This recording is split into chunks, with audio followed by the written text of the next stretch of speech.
Hello everyone, আসসালামু আলাইকুম। কেমন আছেন সবাই? আশা করছি ভালো আছি। আমরা আজকে বাইকে যাচ্ছি রাঙামাটিতে। এখান থেকে রওনা শুরু করেছি। আর এই যে আমরা আস্তে আস্তে উপরের দিকে চলে যাচ্ছি। পাহাড়ে এখান থেকে আমাদের ওঠা শুরু হয়েছে। অ্যান্ড যতটা সামনে যাচ্ছিলাম, ট্রাস্ট মি, এত সুন্দর সুন্দর ভিউ ছিল।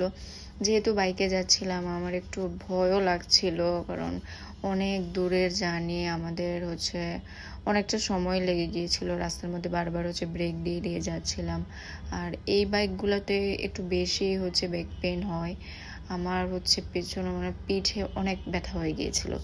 বাট তারপরও ওভারঅল জার্নিটা অনেক ভালো ছিল। সামনে যত এগোচ্ছিলাম, পাহাড় আর উঁচু উঁচু পাহাড়, অনেক সুন্দর সুন্দর ভিউ দেখতে পাচ্ছিলাম। দিনে থাকাতে আরো বেশি ভালো। আর এই প্লেসগুলোতে মেবি রাতে যাওয়া ঠিকও না। দেন এই যে এখানে ছোট ছোট পাহাড়ের নিচে যে গর্তগুলো, আমি এগুলোর দিকে যখন তাকাই, ও মাই গড, আমার এত ভয় লাগছিল। আমরা ফাইনালি এখানে চলে আসি। এই ভিউটা এটা রাঙামাটির মেইন। এখানে অনেক সুন্দর একটা ভিউ।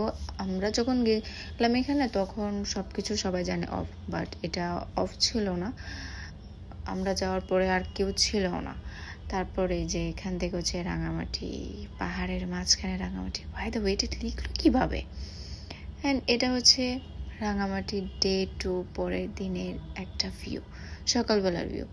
আমরা যে হোটেলে উঠেছিলাম, সেই হোটেলের ছাদে থেকে এটা। এখানে তাদের ব্রেকফাস্ট ইনক্লুড ছিল, সুইমিং পুল ছিল, যদিও আমরা সুইমিং পুলে যাইনি। মানে এটা না, পুরোটা একটা কৃত্রিম হ্রদ। এখানে বর্ষার সময় পানি থাকে, আবার বর্ষা শেষ হলে পানি শুকিয়ে যায়। তারপর আমরা চলে এসেছি ঝুলন্ত ব্রিজে। ঝুলন্ত ব্রিজে এখন পানির নিচে, পুরোটা একদম পানির নিচে চলে গিয়েছে, তার জন্য আমরা উঠতে পারিনি। কিন্তু নৌকা দিয়ে আবার ওপারে যাওয়া যায়। ওপারে নাকি অনেক সুন্দর সুন্দর জায়গা আছে, দেখা যায়। আমরা যাইনি। এই বট গাছটা এত বড়, মাশাআল্লাহ, এত বড়। তার বয়স 2021-এ ছিল 319 সার্ভে, আর এখন তো আরো বেশি। সে কত মানুষ দেখেছে না, কত কিছু তার দেখা হলো, কত বড় গাছটা। তো এই জায়গাটা অনেক ভালো লেগেছে আমাদের। এখান থেকে পানি দেখা গিয়েছে, অনেক দূরের পাহাড় দেখা গিয়েছে। আর সামনের যে পাহাড়গুলো, সবগুলো পাহাড়ই আমাদের বাংলাদেশে পড়েছে। তো এখানে এখনো সব জায়গায় যাওয়া যায় না ঝামেলার জন্য। আর এটা আরেকটা প্লেস, ওটার সাথেই।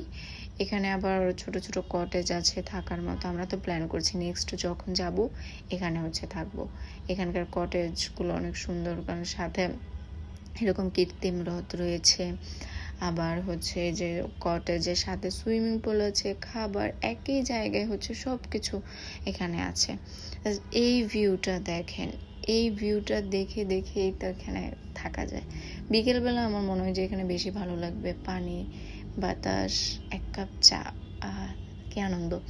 আর এই ঝুলন্ত ব্রিজে উঠে আমি এত পরিমাণে ভয় পেয়েছি, মনে হচ্ছে যে এই বুঝে আমি পড়ে গেলাম এটা ভেঙে, কারণ আমি কখনো উঠিনি, অনেক ভয় পেয়েছি।